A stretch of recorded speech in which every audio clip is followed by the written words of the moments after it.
Welcome to the 2019 Dimensions of Political Ecology Conference, or DOPE 2019.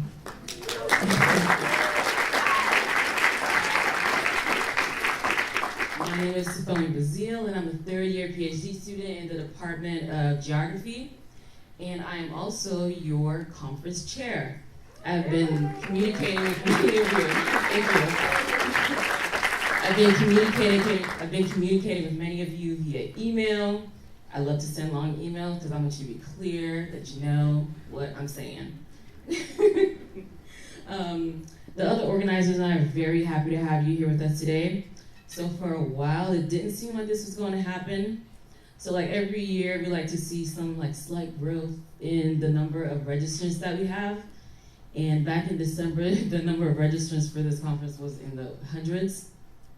And I was really scared. I'm like, I cannot chair this conference with just 100 people when the last conference had 400 registrants.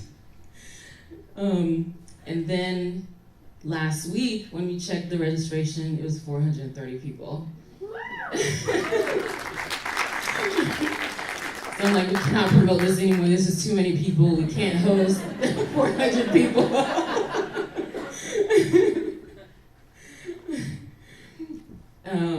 So I'm very grateful to our sponsors, some of which include the Department of Geography, Department of Gender and Women's Studies, Department of Anthropology, the Appalachian Center, the Center for Graduate and Professional Diversity Initiatives, and the International Center. So because of their support, we were able to bring in an incredible group of women together at this year's conference. So you may have noticed, if you've seen posters, they're a little bit blacker than they have been in past years. This year we're very interested in sparking dialogue that challenges dominant ideas about what political ecology does, what voices it has historically included or excluded, and to whom it speaks. So thus we wanted to facilitate conversation among scholars working at the intersection of race and place. And these conversations I feel very relevant this week. It's Black History Month, right? And on top of that, February 2019 marks the 1-year anniversary release of Black Panther. I did not wear these earrings for nothing, okay? So I hope you all will enjoy the conversations that you're having this week. We're gonna go ahead and move along. So Dr. Nari Nari is going to introduce Dr. Priscilla McCutcheon. Nari is an assistant professor in the Department of Geography. Her research integrates work in health environment geographies with scholarship both within and beyond the discipline on the politics of knowledge, science, and expertise. Her current work examines how new human-environment interactions emerge through encounters with a severe and mysterious form of chronic kidney disease in Sri Lanka's dry zone. So please put your hands together for Nari.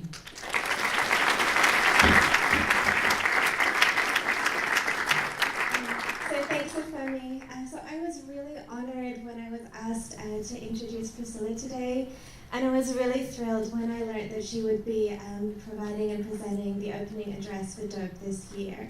So Dr. Priscilla McCutcheon is an assistant professor in the Department of Geography here at UK.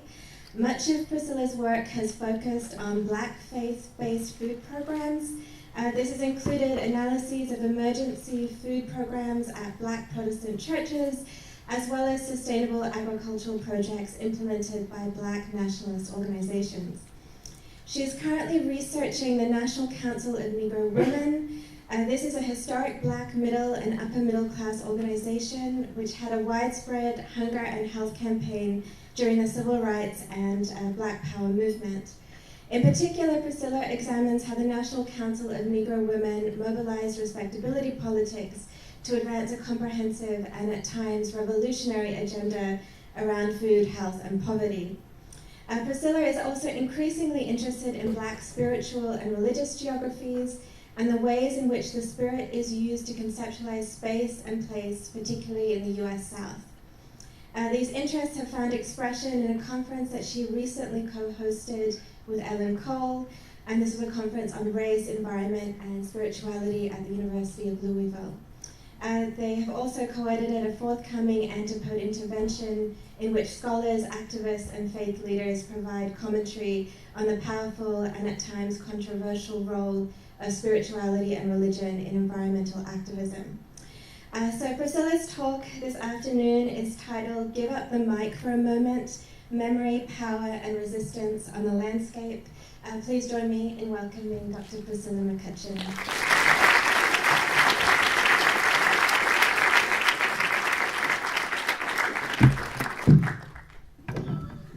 All right, thank you all again for having me, and Nari, thank you for the wonderful introduction. I appreciate it. So today, one of the things that Safoni pointed out was the look of the conference program, and that conference program will look even blacker as I give my presentation today, because I am purposefully centering not necessarily just Black voices, but the voices of Black women and how we think about agriculture, environmentalism, and also food security. And so the title of my presentation is "Give Up the Mic for a Moment, Memory, Power, and Resistance on the Landscape." This comes from the last chapter of Robin Kelly's Freedom Dreams. And in Freedom Dreams, he's talking specifically about the role of Black women and also the role of Black feminism, and that to really impact revolutionary change, that we have to in some ways give up the mic. He's not confident that we will actually do that and give power to Black women to be able to lead these movements. But if we want to know about oppression and if we want to know about change, that we have to be willing to transfer leadership and listen to other voices and movements that we normally don't listen to. All right, and so I'm starting off with a quote by Catherine McKittrick, and this is, of course, from Demonic Grounds, where she's talking about the importance of understanding Black women and also Black women's history and how we think about oppression and subjugation. And so she says that, quote, "Black women's histories, lives, and spaces must be understood as enmeshing with traditional geographic arrangements in order to identify a different way of knowing and writing the social world, and to expand how the production of space is achieved across terrains of domination." And so one of the things that I want to talk about specifically today is this idea of subjugation, and also this idea of erasure. One of the reasons I want to focus so much on erasure, not just because it's in the title of what we're talking about, but also because when we think about erasure, we have to consider erasure to who. And so is it that Black women's voices are hidden from everyone, or are we just thinking about the dominant narrative of what we consider on the landscape in the context of whiteness? And so basically we have these visible narratives, but just because they're not visible to white people or whiteness and white environmentalism, it doesn't necessarily mean they're not visible to anyone. All right, and so, excuse me, as I talked about, what I wanted to talk about first is the importance of erasure and also memory. And so if we, again, talk about erasure, are we reinforcing whiteness as the norm? And who are we talking about erasure to? And so I'm going to spend the first part of the presentation talking some about the importance of history and how we understand history and environmentalism, possibly elevating some voices that we don't hear from as often, and thinking about ways or reasons that we don't elevate these voices. Also thinking specifically about the importance of memory for Black people, and so what does it do when you remember not just Black subjugation on the landscape, but also Black liberation and environmentalism, because all too often that happens in the same space. So I like to start, as Safoni mentioned, the shortest month of the year is always Black History Month. And so I like to start with one of my heroes in the agrarian movement, George Washington Carver, and his work at the Tuskegee Institute.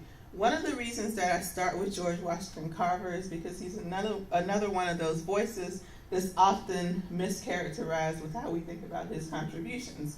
And so when people think George Washington Carver, if I ask my students who he is, maybe the 1 or 2% who actually know who he is, they say that he invented peanut butter, right? So if you know anything about agriculture, if you know anything about environmentalism, obviously George Washington Carver did a lot more than invent peanut butter, and even that fact is somewhat contested. And so when I think about George Washington Carver, I think about his work in environmentalism, but specifically in crop rotation and exposing African American farmers in the South, and so this is in Tuskegee, Alabama, to ways to grow agriculture sustainably. And so in looking at that picture, I don't have a pointer and I'm obviously not at all tall. I want you to look at a few people. And so George Washington Carver, if you look at the front row, he's kind of circled, and so he's second from the left. Also, up top, you have Booker T. Washington. And so Booker T. Washington, when you mention his voice, particularly in how we think about African American history, he's an incredibly controversial figure. And so he's known for writing Up From Slavery and talking about the importance of African Americans assimilating, but saying that at that time in society is not ready for African Americans to really be full members of society. And so in some ways people say that what Booker T. Washington is advocating is that black people in some ways know their role and stay in their place before white people, or until white people are ready for them to assimilate. And so he's obviously juxtaposed with W.E.B. Du Bois, and W.E.B. Du Bois is often seen as the more radical voice with how we think about African American progress. One of the reasons that I wanted to include Booker T. Washington and George Washington Carver is that I think that that narrative of both of them is somewhat limited. When I think about Booker T. Washington, I obviously think about the controversy surrounding him and how he is often pitted against W.E.B. Du Bois, but I also think about him as leading one of the most revolutionary and powerful schools of agriculture at that time for African Americans in the rural South, which was Tuskegee Institute.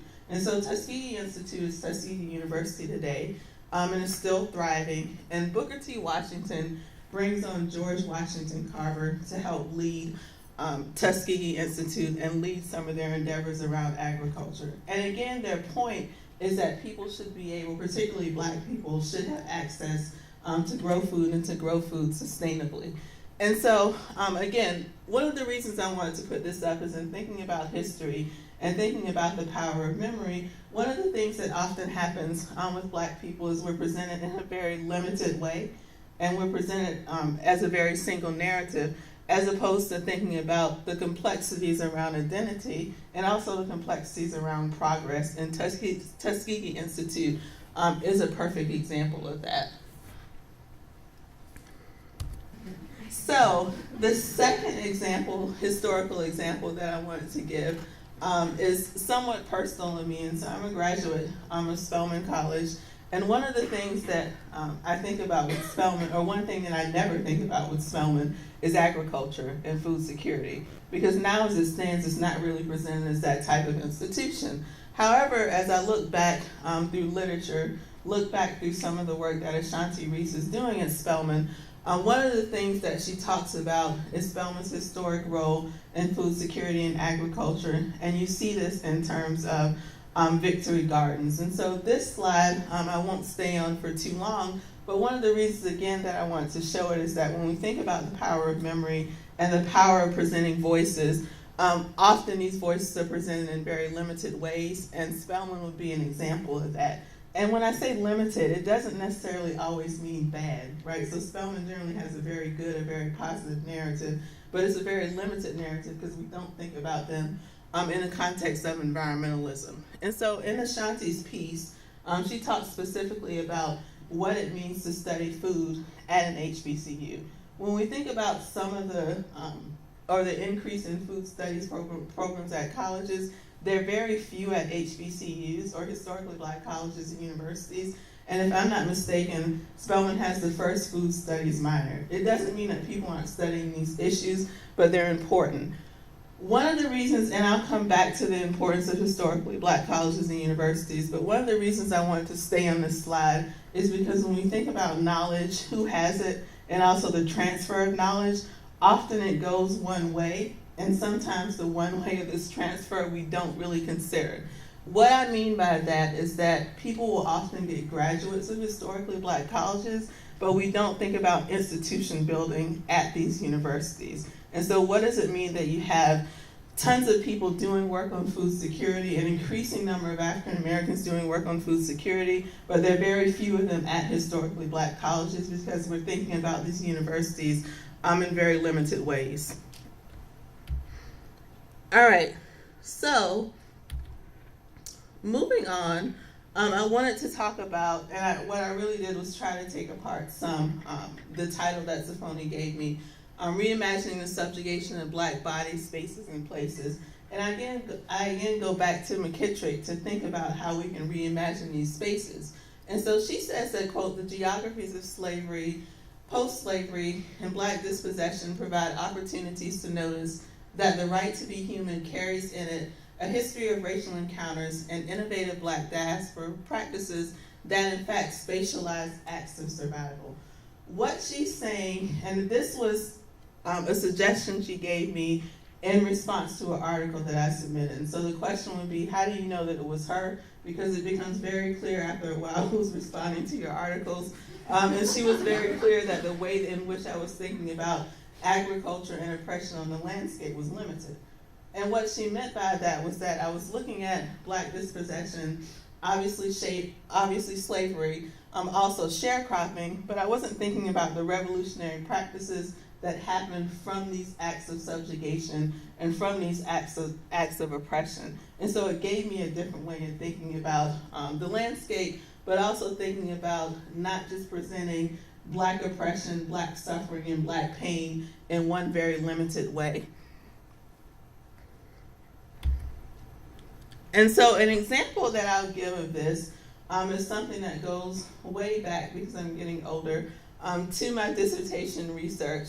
And it's an example that I've had a hard time figuring out what to do with, but I think it experiences or does a good job of showing this dynamic between oppression and liberation on the landscape.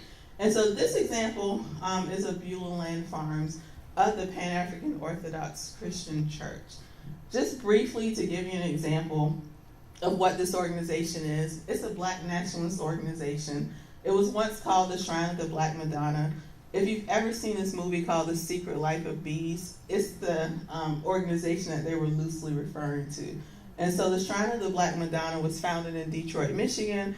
There's a church there. There's one in Houston. There's one in Atlanta, and now there's one on this land. When you walk into a Shrine of the Black Madonna church, it's very obvious you're there because there's a large picture of a Black Madonna there. It's a mixture of Catholicism and also Judaism, and so it's a very interesting experience.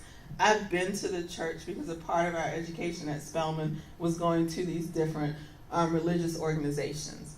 They have roughly 4,000 acres of lakefront property in Abbeville, South Carolina. Abbeville is on the border of Georgia and South Carolina. It's on the coast. They're known for Mennonite farming, and so when large groups of African Americans moved into the area, they didn't know what to do. They didn't know why they were there. They assumed they were black Muslims, but they were in fact black Christians, but also black nationalists. They strongly believe that God wants black people to be liberated. And so if you've ever heard of this concept of liberation theology, they're one of the key proponents of that. What I mean by liberation theology is that they don't mean, or they don't believe that African American preachers should separately preach liberation. They believe that that's actually a part of their theology for black people to be free. And so they're on this land that they call the Promised Land. Historically, the Promised Land was where free slaves settled in Abbeville, South Carolina. So on this very land they settled. This land was burned at one point, and the purpose of the burning of the land was obviously to run the African Americans who were there off of the land. And so they again refer to it as the Promised Land. It's obviously a biblical concept in the Old Testament, and it talks about, the Promised Land basically talks about this land flowing with milk and honey. And they believe that black people can have a promised land on earth. And so that may not sound incredibly revolutionary, but when we think about the history of slavery, and especially how Christianity was used in slavery, it wasn't used as it wasn't used in a liberatory way by slave masters, but slaves found the liberation in it, and so this idea of the Promised Land becomes revolutionary to them. They believe that this land can have a spiritual transformation and awakening. When I was there, I worked there for about a year. I did things like prune cattle, I painted fences, I worked along with them. And again, the point is to have a sustainable food source. It's mostly organic, and the point of it is for Black people to be free. And so again, one of the reasons that I wanted to use this example is because it's presented as this painful land. Often farming and agriculture, particularly in the Black experience, is presented in a very limited way, but we don't think about the liberation that often happens in these spaces.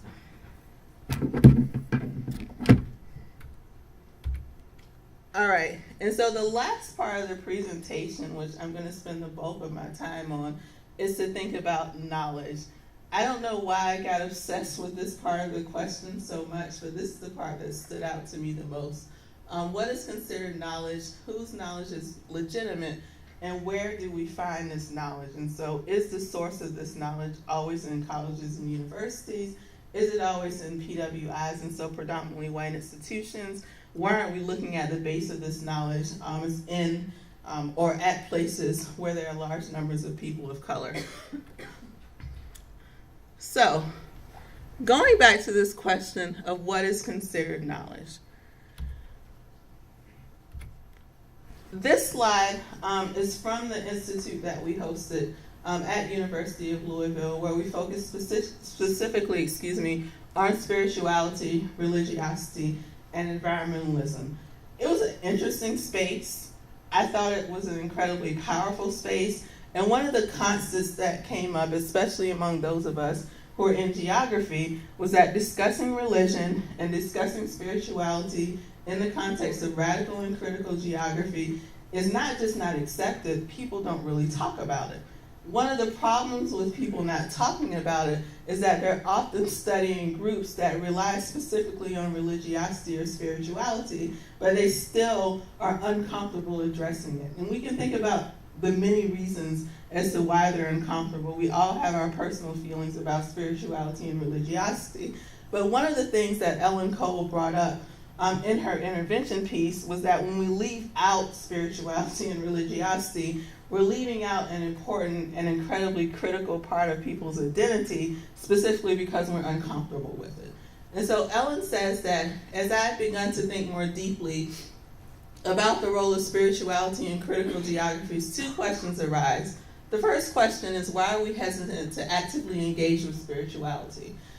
And the second question, what, if anything, are we missing by not actively engaging with spirituality? And so Ellen is talking about this in the context of the Newtown Florist Club, which is an environmental justice group in Gainesville, Georgia.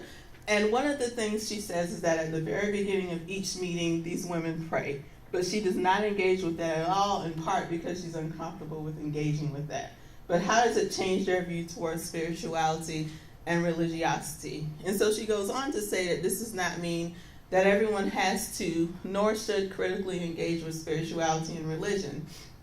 Moreover, it is not possible to engage with all axes of difference in a single research project. But when, as a discipline, we systematically write out one axis of difference, then we need to stop and reflect on what we're exactly missing when we do that.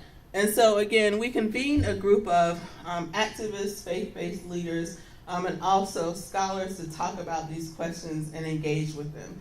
We didn't mean for it to be all women. This is just kind of how it ended up. I think it ended up this way for a reason, and I think it created a really powerful group.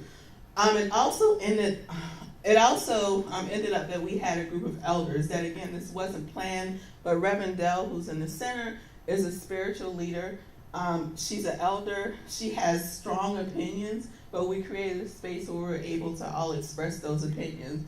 And again, all of the people here have different levels of comfort with engaging with spirituality, but I thought we were able to do it in a very interesting and powerful way. One of the responses to the workshop was thinking about spaces, and so where do we want to publish this intervention? And there were a few people, and I won't mention names, who said Anapode is not the place for this. They don't want to see it, and you'll get a lot of pushback for thinking about spirituality. But one of the things that I found was that they were fairly open to thinking about these questions, whether or not they agreed with them. And so again, a powerful space, and a space that I think we're all happy to be in. And so something else that came from it, and this is just a part of an intervention, or my intervention from it, where I talked specifically about the importance of silence on the landscape and spiritual engagement. And so I said, through such profound silence, I understand how those that I interviewed could say that the land evoked an unexplainable sense of awe. By experiencing this, I became more comfortable with the realization that there were some findings that would be difficult to write about and analyze, but remain vital to my research. And so I still remember during my dissertation, when I was discussing faith-based food programs, there were a few people who said to me, do you want to be known as a religious scholar? Do you want to be known as a Jesus geographer? I don't know what a Jesus geographer is. However, I do think that when we engage with spirituality, when we engage with religion, that we have to understand that there's not one way that this looks. And specifically in the Black tradition, all Black people aren't spiritual. All Black people aren't religious. But it's often been used in a very liberatory way, and not this one single narrative that we often think about. And it also goes outside of Christianity. And so I really wanted to engage with that. And I think as I get older, I become a little more comfortable talking explicitly about this engagement. So whose knowledge is legitimate? And this is where, as Safoni says, the program becomes even blacker in thinking about how we understand legitimate knowledge. And so again, I'm purposefully elevating the voices of women of color, because these are people that have been doing this work, but often don't get the recognition, and are doing this work in spaces that we don't recognize as legitimate knowledge. And I'll talk about, I think, why that is. So this is where the title comes from, Give Up the Mic for a Moment.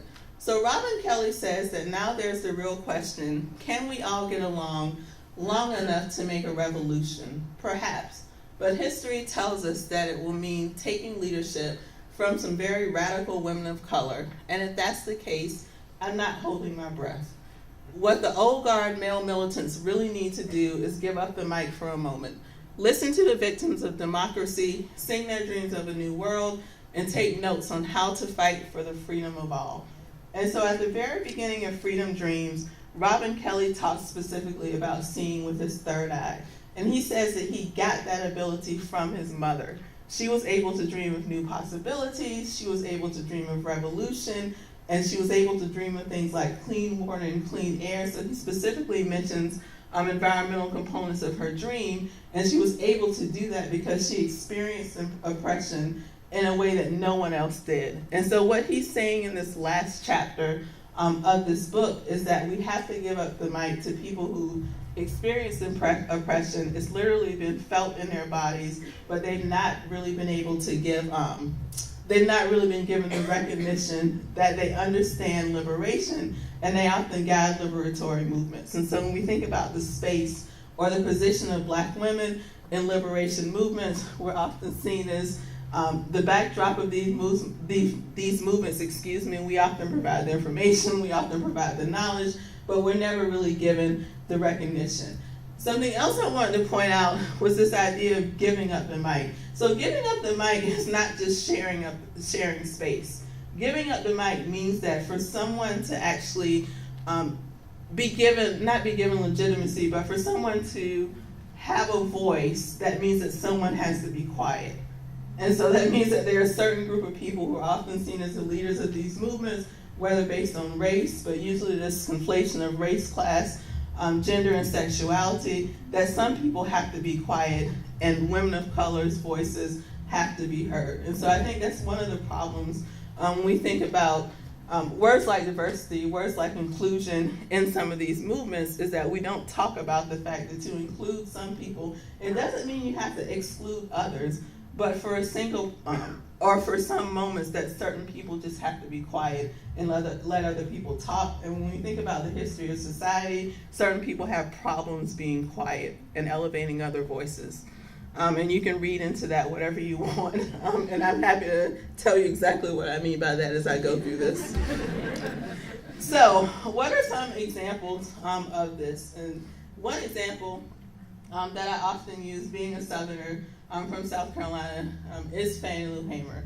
And she was one of the people who you didn't have to give up the mic to her. She took the mic. Her voice was incredibly strong. She spoke in the way that she wanted, and she wasn't really concerned about appealing to middle-class Black people or white people. She was really concerned about elevating the voices of rural people in the South. And so during the Civil Rights and Black Power movement. Obviously, Fannie Lou Hamer is born, most people know, in the Mississippi Delta.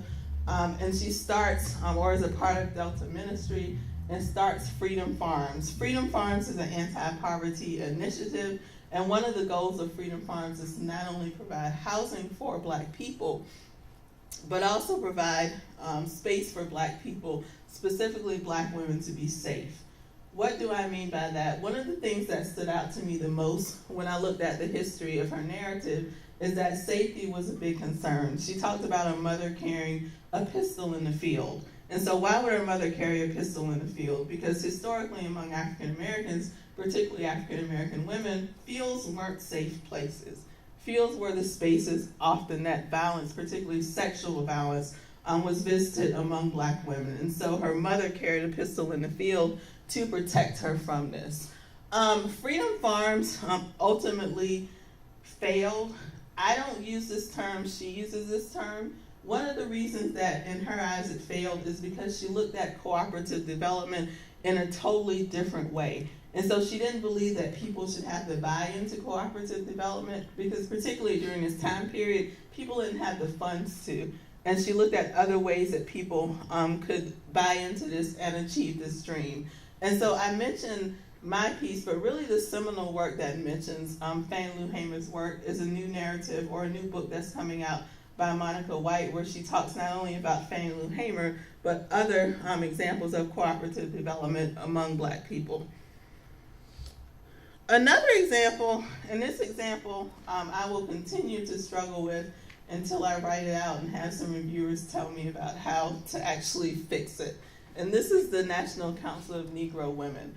The National Council of Negro Women, as Nari mentioned in the introduction, is known as a historically Black bourgeoisie organization. Middle class, upper middle class women, and some pretty powerful figures that you can see. And so Betty Shabazz, unfortunately a lot of people know these women based on who they're connected to. And so Betty Shabazz is obviously the widow, or at that time was the widow of Malcolm X. And so Dorothy Height was one of the leaders of the National Council of Negro Women, and also a civil rights leader. She also worked closely with two presidents, if I'm not mistaken. Representative Shirley Chisholm, she was the first woman, and so a lot of people mention Hillary Clinton, but Shirley Chisholm was the first woman to run for the Democratic nomination. And obviously Marian Anderson, who people don't know her as well, but she stands out to me as an important figure. She was an opera singer when she wasn't allowed to perform in the, I'm messing up the place, I think in the Kennedy Center. She was friends, Constitution Hall, thank you. So when she wasn't allowed to perform in Constitution Hall, Eleanor Roosevelt, who was a close friend of hers, provided space for her to sing in front of the National Memorial. And I think to this day, she still has attracted the largest crowd among anyone. And so these women got together and they would form this National Council of Negro Women. One of the reasons I use this example is because when we think about questions of memory, and when we think about how we characterize revolutionaries, women like these are often not seen in these movements. But if we think about the history of the Civil Rights Movement, the history of the Black Power movement, often you had people like this in the National Council of Negro Women, people in African American sororities, which again, you mentioned the word sorority, people cringe, but it's because people are thinking about a very limited narrative of what they know as sororities. These people often led some of these movements. The National Council of Negro Women led with respectability. How many people have heard of respectability politics? most people, a decent amount of people. Respectability politics, Evelyn Brooks Higginbotham writes about them in the context of the Baptist movement. And respectability politics, in a limited way, means that African American women specifically presented themselves in a certain quote-unquote respectable way so that they would be accepted, not necessarily by white society, but by society at large. They also, respectable black women, meant that these were people who were involved in the civil rights movement and the Black Power movement. So it didn't just mean that you sat and you wore pearls and you wore cute dresses. It also meant that you used this respectability to be able to enact change. And so when we think about revolution, a lot of people kind of cringe and say, well, you're transforming your body in a way that makes it so that other people will accept you, but can this be seen as a revolutionary tool to be able to slip in and out of spaces in a way that other people could not? And so the National Council of Negro Women had something called Wednesdays in Mississippi. This is where they flew in on Tuesdays to places in the rural South, often in the Mississippi Delta. At times they flew in with white women.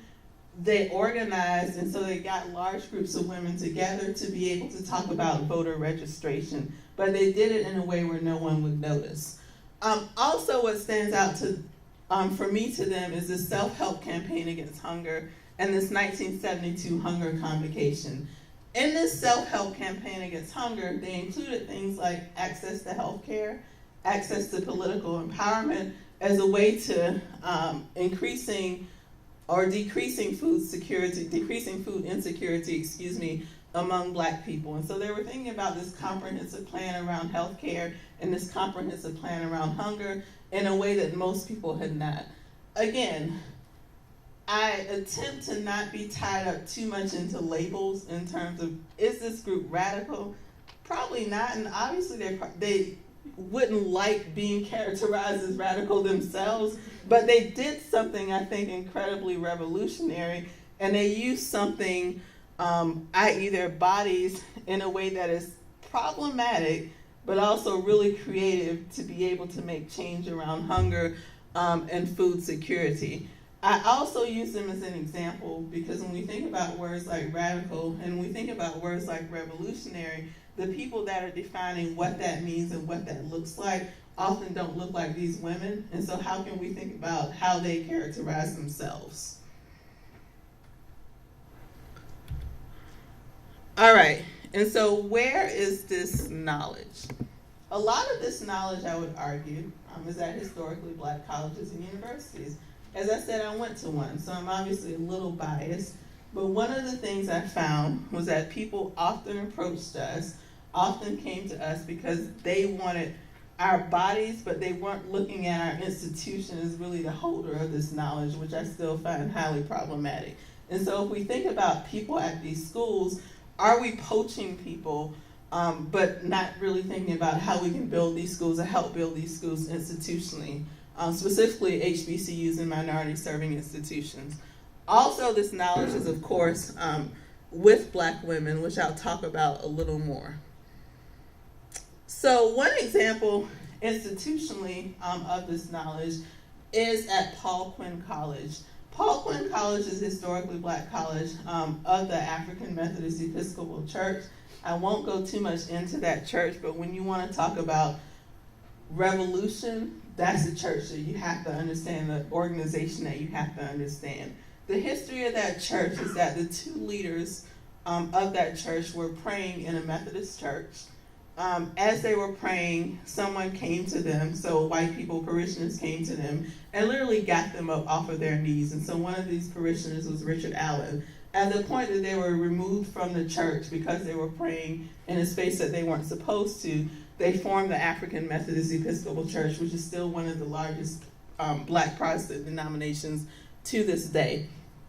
What Paul Quinn College did was, I think, turn a space that's obviously complicated, a football field, and so we can think about black bodies, particularly black male bodies on a football field and how they're seen and not having agency.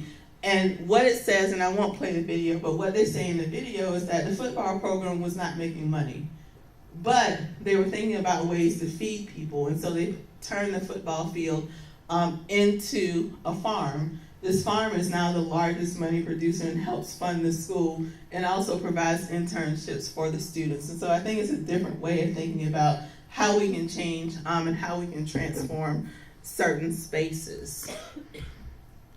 Also, when we think about giving up the mic for a moment, we have to not just thinking about institutions, we have to think specifically about people. And in this case, obviously I'm talking about Black women. The person in the center is not me in 30 years, so I didn't just make myself do the age progression. That's actually my mother. And so I'll start off by talking about her because to me, generational knowledge is important and something I want to talk about, but I did not bring my notes from my office.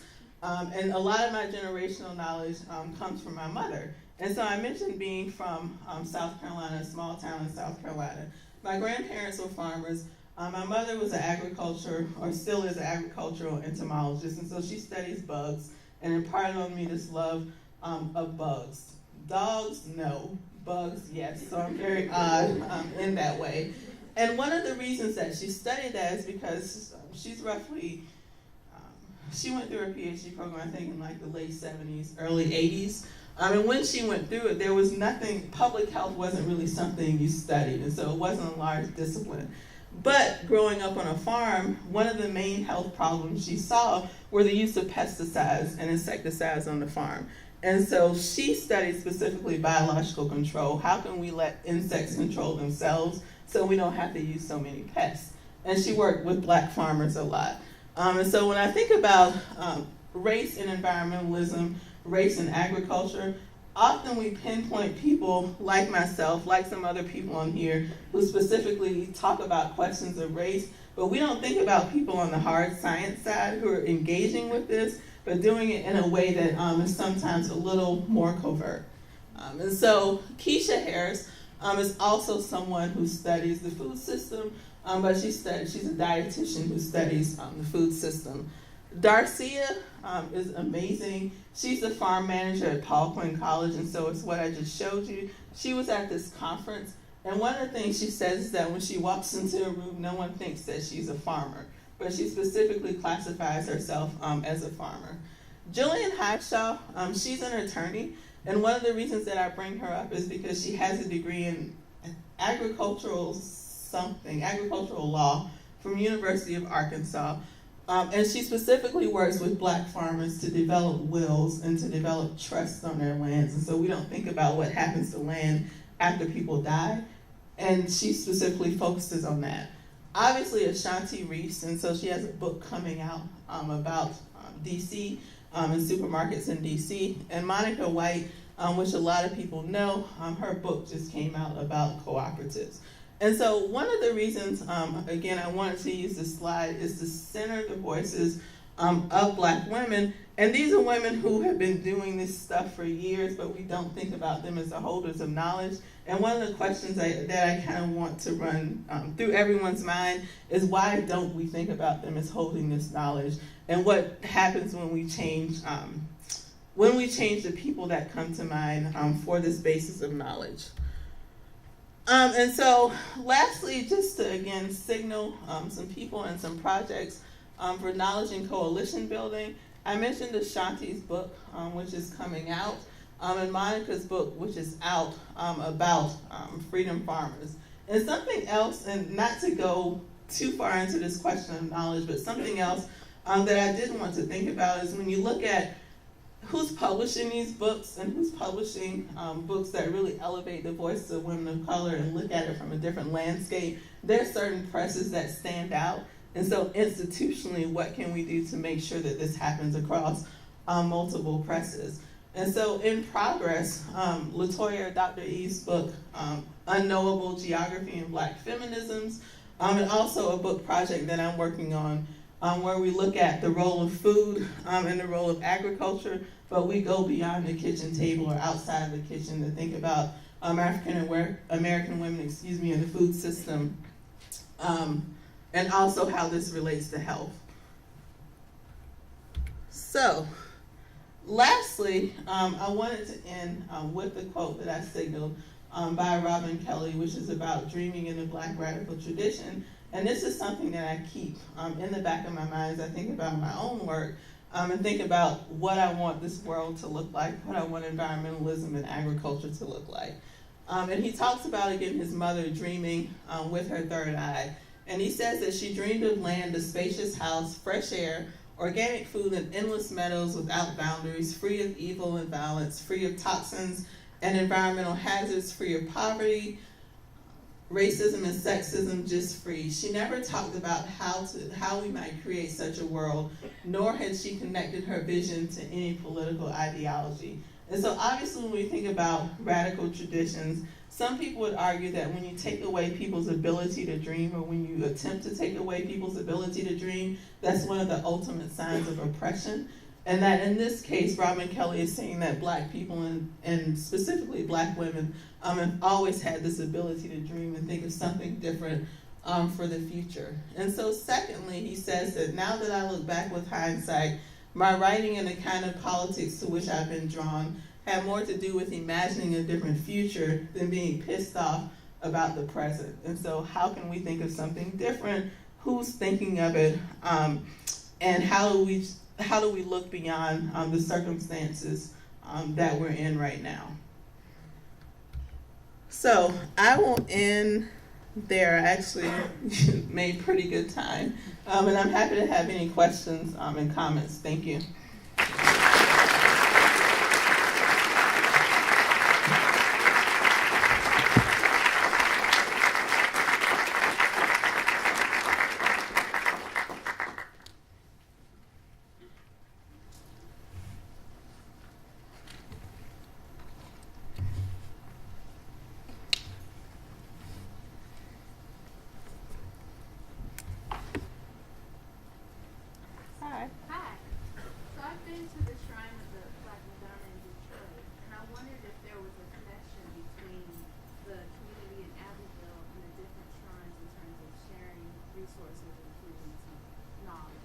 Yeah, and so the main, can you hear me? Okay.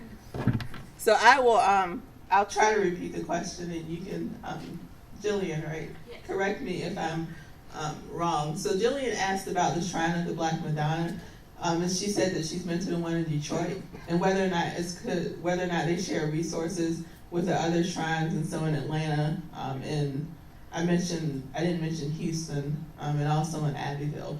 So yes, the main resource that they share are people. And so all of the people that I work with on the Shrine's land were from Detroit or Houston.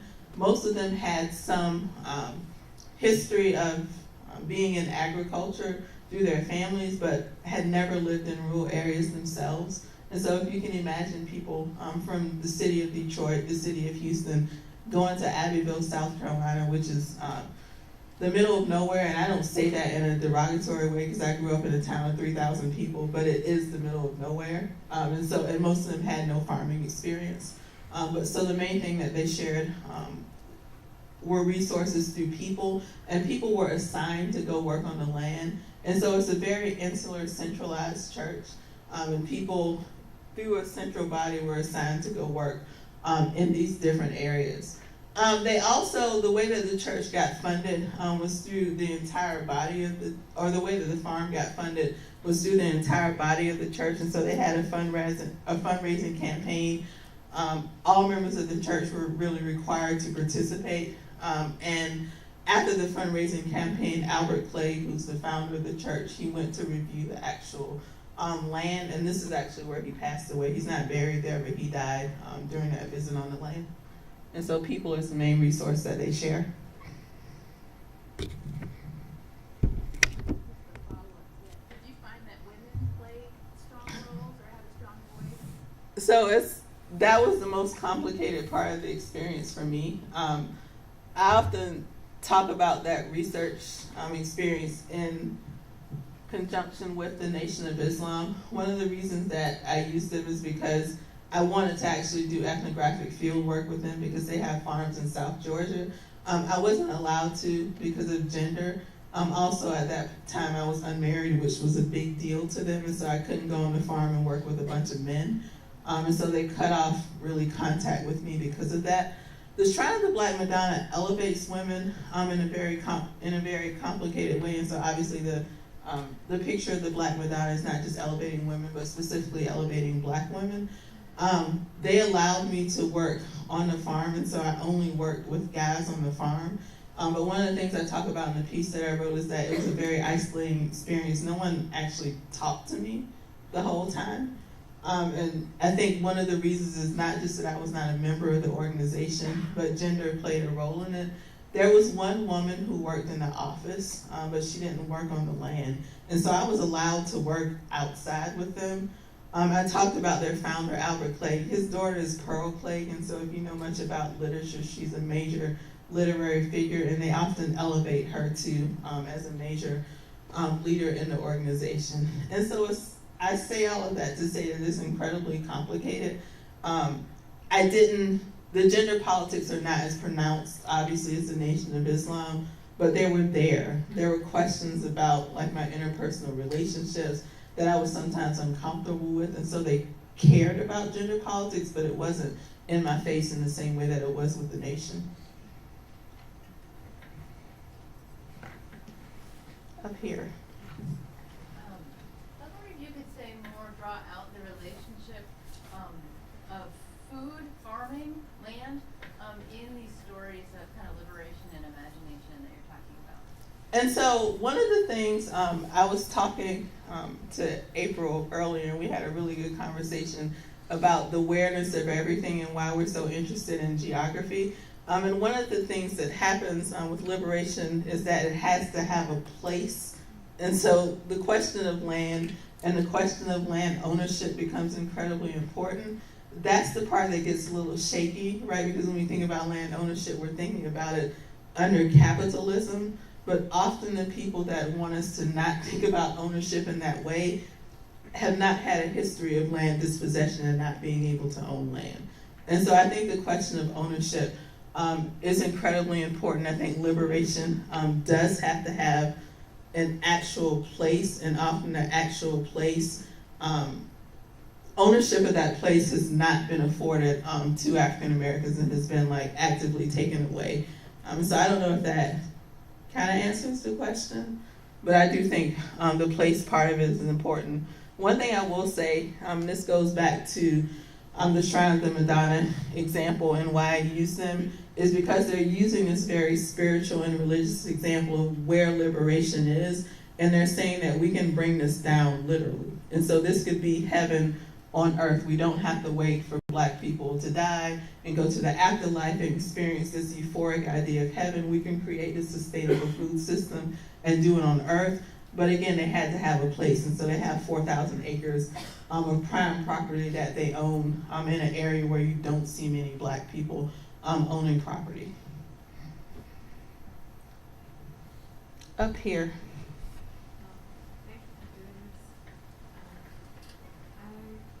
You were speaking on the idea of not considering knowledge necessarily right friends and whose knowledge is real. And I was wondering if you or the people whose knowledge you respect or who you love have found a place or a community where your knowledge feels real or like no. That's a loaded question, and I appreciate it. I think that I've sought out these places, and these places don't always happen within institutions, but sometimes they do. And so in this case, obviously I'm here, and I think I'm able to have conversations with people where I'm able to have some of this community, but I actively seek it out outside of it, and some of it for me is through interpersonal relationships. And so when I discuss a lot of the stuff around farming, I talk about my mother, but my grandfather is really the one who did a lot of the farming. My grandfather and grandmother growing up, he has a 6th grade education. He can't read. He doesn't know what organic farming is, but he knows how to do it. And so when I was discussing my dissertation and talking about all of this stuff and using like all this ridiculous jargon, because if we jump back from it, it is slightly ridiculous. He was the one who said that, I was doing this, but I just didn't call it organic farming. And so I seek it out through interpersonal relationships. And in the case of that Anapod workshop, that just happened to be a space that really became this like magical, powerful space for us that I don't think we really expected it. And so we still keep in contact with each other.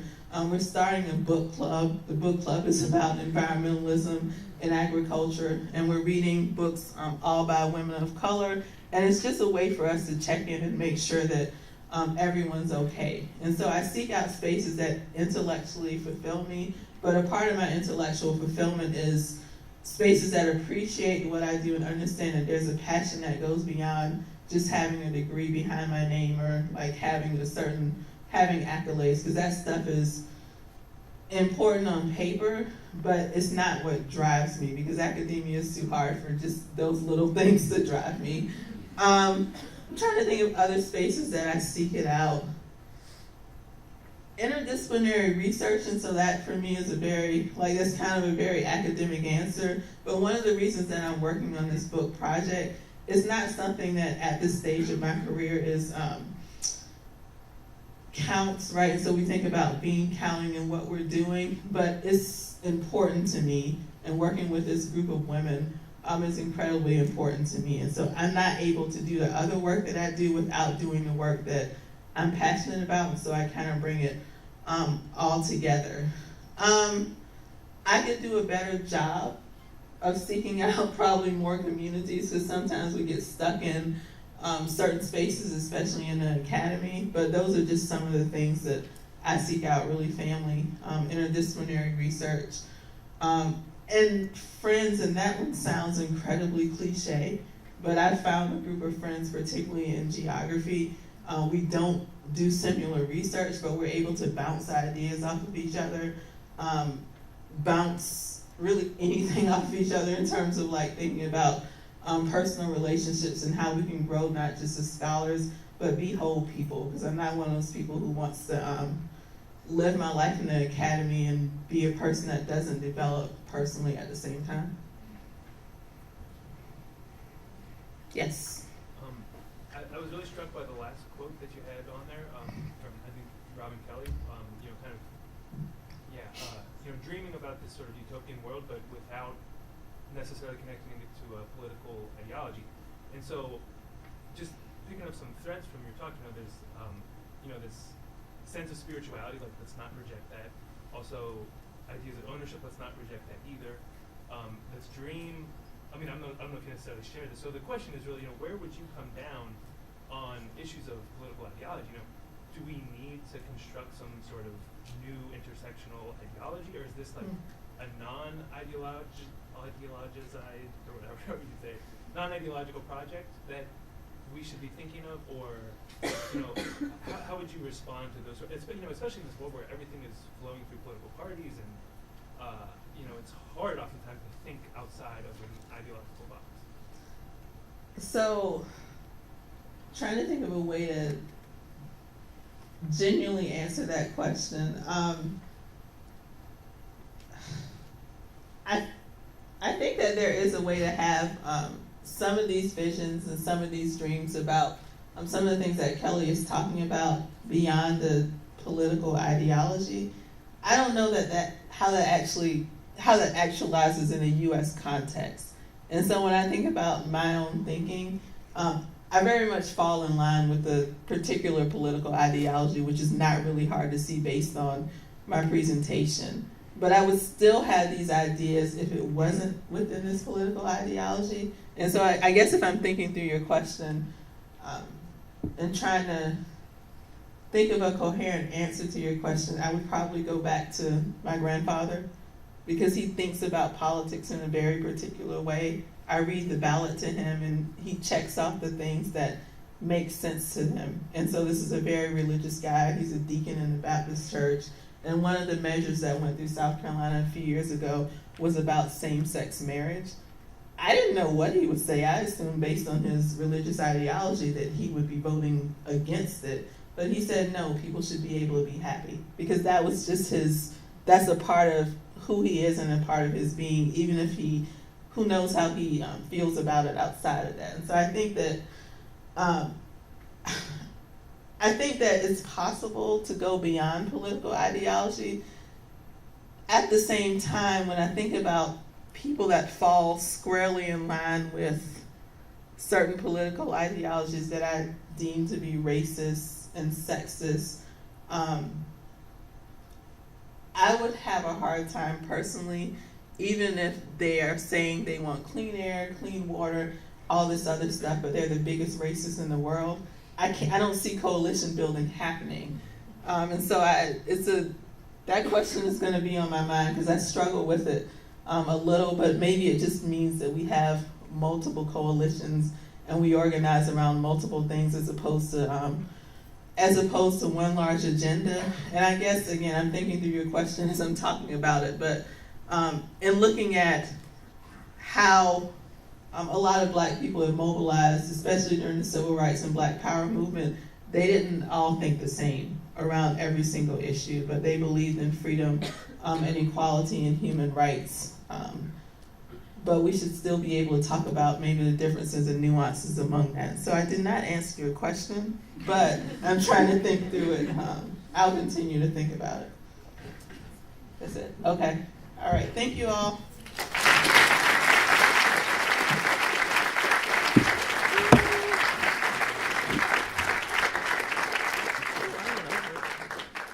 No, it's fine. It's fine. Because we do have a 15-minute break between now.